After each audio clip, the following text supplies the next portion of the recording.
El estrecho de Magallanes. La alegría fue general a bordo cuando se conoció la resolución de Paganel. Roberto fue tan efusivo que en uno de sus saltos casi derriba al digno secretario. Un rudo jovencito, dijo el sabio, le enseñaré geografía. Ahora bien, como Mangles se encargaba de hacer de Roberto un marino, Glenarvan un hombre de corazón, el mayor un muchacho de sangre fría, Helena un ser bueno y generoso, y María Grant un alumno agradecido a todos sus maestros, el joven debía llegar evidentemente a ser un día un perfecto gentleman. Pronto terminó el Duncan su cargamento de carbón, luego, abandonando esos tristes parajes, ganó hacia el oeste la corriente de la costa del Brasil, y el 7 de septiembre, después de haber atravesado el Ecuador con una agradable brisa del norte, entró en el hemisferio austral. La travesía se efectuaba, pues, sin contratiempos. Todos tenían esperanzas. La suma de probabilidades parecía aumentar cada día en esta expedición en busca del capitán Grant. Uno de los más esperanzados a bordo era Juan Mangles, pero su confianza provenía sobre todo de su vivo deseo de ver a María consolada y feliz. Sí. Sentía por la joven un interés muy particular y ocultó también este sentimiento que, excepto él y María Grant, todo el mundo lo notó a bordo. En cuanto al sabio geógrafo, era probablemente el hombre más feliz del hemisferio austral. Pasaba los días estudiando mapas con los que cubría la mesa del salón. De ahí sus discusiones cotidianas con Olbinett, que no podía poner la mesa, pero Paganel se había conquistado a todos los huéspedes del yate, excepto al mayor McNabbs, a quien dejaban bien indiferentes las cuestiones geográficas, sobre todo a la hora de comer. Además, habiendo encontrado en los cofres del segundo un cargamento de libros, bastante descabalados, entre los que figuraban ciertos números de obras españolas, Paganel resolvió aprender la lengua de Cervantes, que nadie sabía a bordo. Gracias a sus disposiciones de políglota, no desesperaba de hablar corrientemente este nuevo idioma al llegar a Concepción, así que estudiaba con dedicación y se le oía balbucir incesantemente las sílabas heterogéneas. Durante sus ocios daba instrucciones prácticas a Roberto y le enseñaba la historia de esas costas hacia las cuales se acercaba tan rápidamente el Duncan. El 10 de septiembre, encontrándose a los 5 grados 73 minutos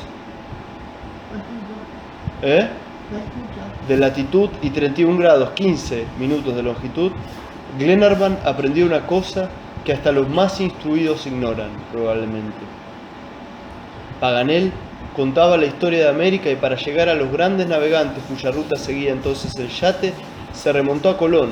Luego terminó diciendo que el célebre genovés había muerto sin saber que había descubierto un nuevo mundo. El auditorio se extrañó. Paganel insistió en su afirmación. Nada es más cierto, agregó. Yo no quiero disminuir la gloria de Colón, pero el hecho está comprobado. A fines del siglo XV, los espíritus no tenían más que una preocupación: facilitar las comunicaciones con el Asia y encontrar el Oriente yendo por las rutas de Occidente. En una palabra, ir por el camino más corto al país de las especias. Esto es lo que intentó Colón. Hizo 4 viajes. Tocó América en las costas de Cumaná, Honduras, Mosquitos, Nicaragua, Veragua, Costa Rica y Panamá, a las que tomó por tierras del Japón y la China, y murió sin haberse dado cuenta de la existencia del gran continente al que ni siquiera debía legar su nombre. Quiero creerle, mi querido Paganel, respondió Glenarvan. Sin embargo, ¿me permitirá usted que le pregunte cuáles son los navegantes que reconocieron la verdad en los descubrimientos de Colón? Sus sucesores, Ojeda, que ya lo había acompañado en sus viajes, así como Vicente Pinzón, Vespucio, Mendoza, Bastidas, Cabral, Solís y Balboa. Estos navegantes bordearon las costas orientales de América y fijaron sus límites hacia el sur, llevados ellos también por esta misma corriente que nos lleva a nosotros 360 años después. Mirad, amigos míos, hemos cruzado el Ecuador en el mismo punto en el que lo cruzó Pinzón durante el último año del siglo XV, y nos acercamos al 8º grado de latitud austral, en el cual atracó él en las costas del Brasil. Un año después, el portugués Cabral llegó hasta Puerto Seguro. Luego Vespucio, en 1502, en su tercera expedición, fue más lejos aún hacia el sur. En 1508, Vicente Pinzón y Solís se pusieron de acuerdo para efectuar el reconocimiento de las costas americanas. Y en 1514, Solís descubrió la desembocadura del Río de la Plata, donde fue devorado por los indígenas, dejando a Magallanes la gloria de circunnavegar el continente. En 1519 partió este gran navegante con 5 naves, siguió las costas de la Patagonia, descubrió Puerto Deseado y el puerto de San Julián, donde hizo detenidas escalas, encontró el estrecho de las 11.000 vírgenes, que luego debía llevar su nombre, y el 28 de noviembre de 1520 desembocó en el Océano Pacífico. ¡Ah! ¡Qué alegría y qué emoción habrá experimentado él al ver centellear un nuevo mar en el horizonte, bajo los rayos del sol! Sí, señor Paganel, exclamó Roberto Graham, entusiasmado por las palabras del geógrafo. Yo hubiera querido estar allá. Yo también, muchacho, y no hubiera faltado en semejante ocasión si el cielo me hubiese hecho nacer 300 años antes. Lo que hubiera sido lamentable para nosotros, señor Paganel, respondió Elena, pues no estaría usted ahora en la toldilla del Duncan contándonos esta historia. En mi lugar la hubiese dicho otra señora, y habría añadido que el reconocimiento de la costa occidental lo efectuaron los hermanos Pizarro. Estos arriesgados aventureros fueron grandes fundadores de ciudades: Cusco, Quito, Lima, Santiago, Villarrica, Valparaíso y Concepción. Hasta donde nos conduce el Duncan son obra suya. En esa época los descubrimientos de Pizarro se unieron a los de Magallanes, y el desarrollo de las costas americanas figuró en los mapas con gran satisfacción de los sabios del mundo, del viejo mundo. Pues yo no hubiera quedado aún satisfecho, dijo Roberto. ¿Por qué?, preguntó María mirando a su hermano, que se apasionaba por la historia de estos descubrimientos. Sí, hijo mío, ¿por qué?, preguntó Lord Glenarvan, estimulándolo con una sonrisa. Porque hubiera querido saber qué había más allá del estrecho de Magallanes. Bravo, amigo mío. Y yo hubiera querido saber también si el continente se prolongaba hasta el polo, o si existía un mar libre como lo sospechaba Drake, uno de sus compatriotas, milord. La historia que cuentan la que yo la sé de memoria es distinta. Magallanes lo matan, pero no precisamente en las costas del Río de la Plata, lo matan a Solís.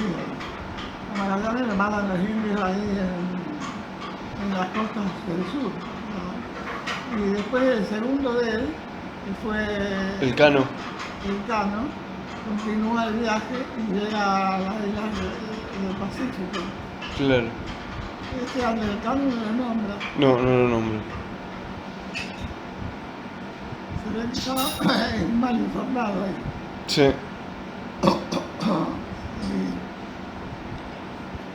Es evidente, pues, que si Roberto Graham y Santiago Paganel hubieran vivido en el siglo XVII, se habrían embarcado con Schouten y Lemaire, dos holandeses ansiosos de conocer la última palabra de esta enigmática geografía. ¿Eran sabios?, preguntó Elena.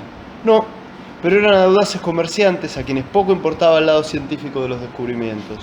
Existía entonces una compañía holandesa de las Indias Orientales que tenía absoluto derecho sobre todo el comercio que se efectuaba en el estrecho de Magallanes.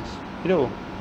Ahora bien, como en esa época no se conocía otro camino para llegar a Asia por vía de Occidente, ese privilegio constituía un verdadero monopolio, contra el que quisieron luchar entonces algunos negociantes, descubriendo otro estrecho.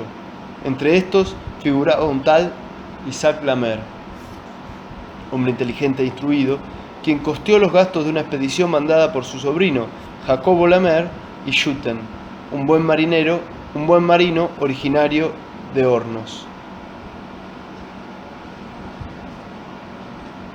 Capaz que son de origen judío esto, ¿no? Isaac, Jacobo Lemaire, ¿no? Sí, seguro. Estos intrépidos navegantes partieron en junio de 1615, casi un siglo después de Magallanes, descubrieron el estrecho de Lemaire entre la Tierra del Fuego y la Tierra de los Estados, y el 12 de febrero de 1616 doblaron ese famoso Cabo de Hornos que con más propiedad que su hermano, el Cabo de Buena Esperanza, mereció llamarse el Cabo de las Tormentas. Sí, por cierto, yo hubiera querido estar entonces, exclamó Roberto. Y hubieras libado en la fuente de las más vivas emociones, pequeño, respondió Paganel animándose.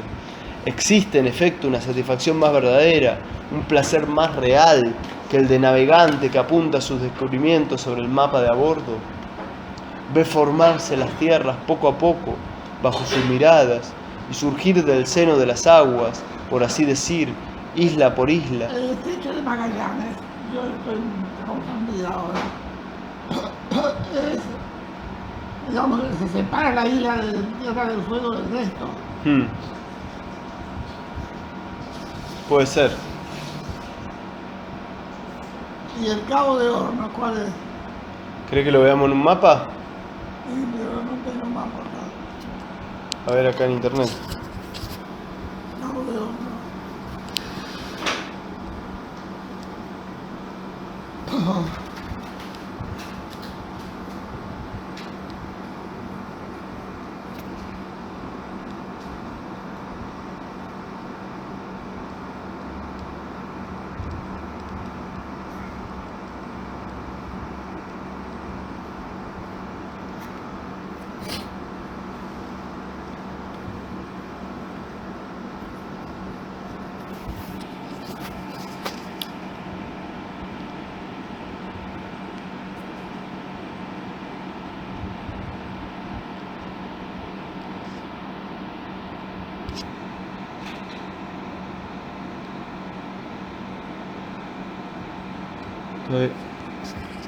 Ahí va.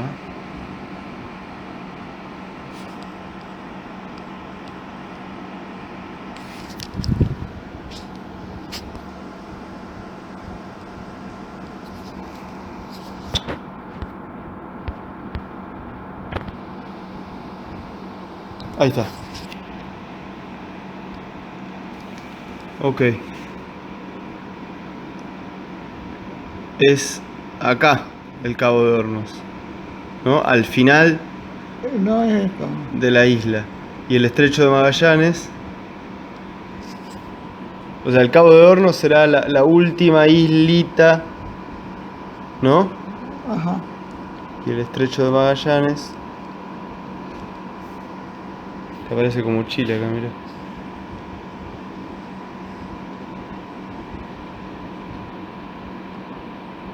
Ah.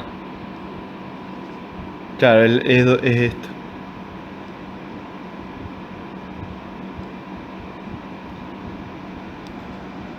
¿Y el Cabo de Hornos?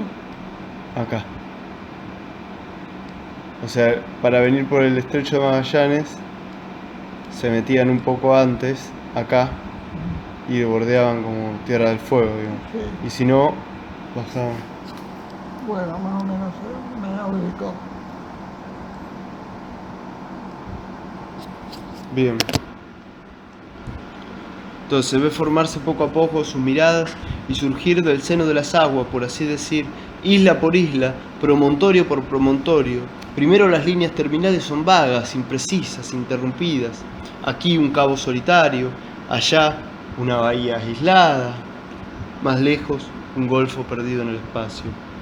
Luego los descubrimientos se completan, las líneas se unen, el punteado de los mapas cede lugar al trazo, las bahías son escotaduras de costas determinadas, los cabos se apoyan en contornos ciertos y al fin el nuevo continente, con sus lagos, arroyos y ríos, montañas, valles, llanuras, aldeas, ciudades y capitales, se despliega sobre el mapa con todo su magnífico esplendor. Ay, amigos míos, un descubridor de tierra es un verdadero inventor, tiene sus mismas emociones y sorpresas. Pero ahora esta mina está casi agotada, se ha visto todo, reconocido todo e inventado todo en materia de continentes o nuevos mundos, y nosotros, los que llegamos últimos a la ciencia geográfica, no tenemos nada que hacer. Sí, mi querido Paganel, respondió Glenarvan, pues ¿qué? Lo que hacemos nosotros. Mientras tanto, el Duncan seguía la ruta de Vespucio y Magallanes, con prodigiosa velocidad. El 15 de septiembre cruzó el trópico de Capricornio y dirigió la proa hacia la entrada del célebre estrecho. Varias veces se distinguieron como una línea apenas visible en el horizonte las bajas costas de la Patagonia, de las que se los separaban aún 10 millas de distancia. y el famoso catalejo de Paganel no le dio más que una vaga idea de esas costas americanas. El 25 de septiembre, el Duncan se encontraba a la altura del estrecho de Magallanes, en el que se internó sin vacilar. Este es generalmente el camino preferido por los barcos a vapor que se dirigen al Océano Pacífico. Su longitud exacta no es más que de 376 millas, pero los buques de mayor calado encuentran siempre buen fondo en él, aún tocando casi las costas. Numerosas aguadas, ríos abundantes en peces, bosques ricos en caza, 20 puntos de escala, fáciles y seguros, y por último, 1000 recursos de que carece el estrecho de Le Maire y las terribles rocas del Cabo de Hornos, visitados incesantemente por huracanes y tempestades.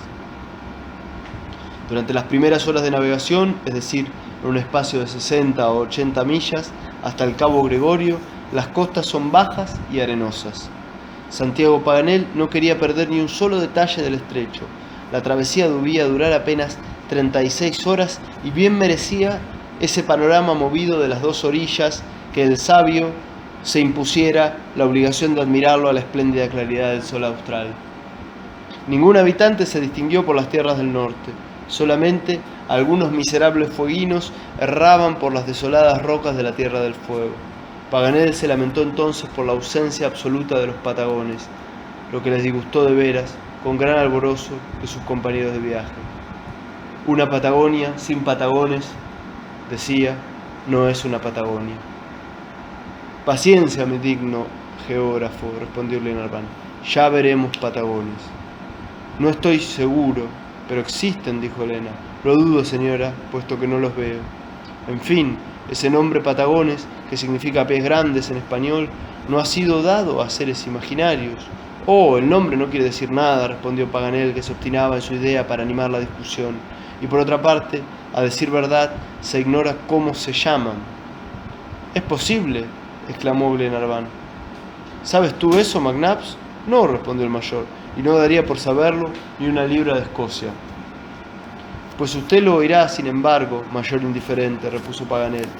Si Magallanes denominó Patagones a los indígenas de esta región, los fueguinos lo llaman Tiremenem, los chilenos Cahuacalhues, los colonos del Carmen Tehuelches, los araucanos Huiliches, y Bougainville les da el nombre de Chaouau, y Falner el de Tehueles, o Tehuelches diríamos nosotros. Ellos mismos se designan bajo la denominación general de Inaquén. Yo os pregunto, ¿cómo queréis que se pueda reconocer y que pueda existir un pueblo que tiene tantos nombres? He ahí un argumento, respondió Elena. Admitámoslo, repuso Glenarvan. Pero nuestro amigo Paganel confesará, creo, que si tiene dudas sobre el nombre de los patagones, tendrá al menos certeza con respecto a su estatura. Jamás confesaría semejante enormidad, respondió Paganel. Son grandes, dijo Glenarvan. Lo ignoro. ¿Pequeños?, preguntó Elena. Nadie puede afirmarlo. Medianos, entonces, dijo McNabbs en tono conciliador. No lo sé tampoco. Eso sí que es curioso, exclamó Glenarvan. Los viajeros que los han visto, respondió el geógrafo, no se entienden de ninguna manera. Magallanes dice que apenas le llegaban a la cintura con la cabeza. Y bien, sí, pero Drake pretende que los ingleses son más altos que el más alto de los patagones. Oh, ingleses, no lo creo. Si se tratara de escoceses, replicó desdeñosamente el mayor. Claro. Cavendish asegura que son grandes y robustos, prosiguió Paganel. Hawkins los hace gigantes. La Mer y Schouten le dan 11 pies de altura, que sería casi 3 metros. ¿No? Un pie es 3 metros. Un pie es 3 pies es 1 metro más o menos. 30 centímetros. 30 centímetros. 3 pies es 1 metro.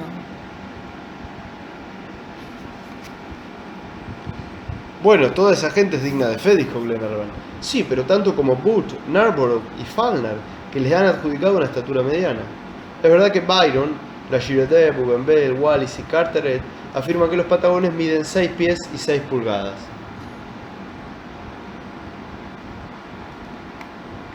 Pero Dorny, el sabio que mejor conoce estas regiones, les atribuye una estatura media de 5 pies y 4 pulgadas.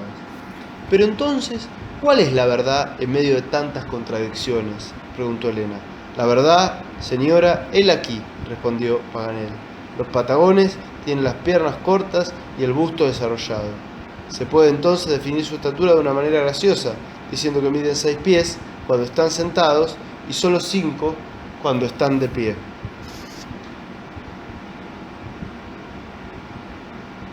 Bravo, mi querido sabio, respondió Leonardo. Está bien dicho. Al menos que ellos no existan, prosiguió Paganel, lo que pondría de acuerdo a todo el mundo, pero para terminar, amigos míos, agregaré este comentario consolador. El estrecho de Magallanes es magnífico, aún sin Patagones. En aquel momento el Duncan costeaba la península de Brunswick, entre los dos espléndidos panoramas. 70 millas después de haber doblado el Cabo Gregorio, dejó a estribor la penitenciaría de Punta Arenas. El pabellón chileno y la campana de la iglesia aparecieron enseguida entre los árboles.